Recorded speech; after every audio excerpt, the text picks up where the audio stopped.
हा बजेट भारताचा नाही तर बिहारच्या निवडणुका नजरेपुढे ठेवून बिहारसाठी आणलेला बजेट असं वाटतं.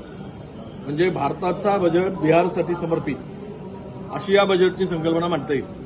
मुळात 2-3 गोष्टी महत्वाच्या आहेत की या देशामध्ये ज्याप्रमाणे शेतकऱ्यांच्या ज्या परिस्थिती आहेत त्यावर कुठेही ठोस तरतूद, बेरोजगारांच्या संदर्भात, रोजगार निर्मितीच्या संदर्भात कुठलीही ठोस तरतूद या बजेटमध्ये अजिबात दिसून येत नाही. शेतकऱ्यांना दिलासा द्यावा, पीक विम्यामध्ये काही बदल करावा, त्या पीक विमा कवच वाढवावा, अशा प्रकारची कुठेही या ठिकाणी या बजेटमध्ये सुविधा दिसते.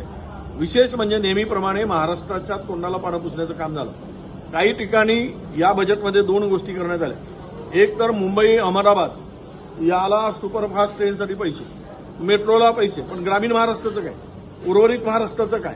उर्वरित महाराष्ट्रासाठी या बजेटमध्ये कुठल्याही मोठी तरतूद नाही. म्हणजेच महाराष्ट्राला वाऱ्यावर सोडण्याचं काम केलंय. काम हो गया, काम झालं, वैद्य केला, अशी परिस्थिती झाली.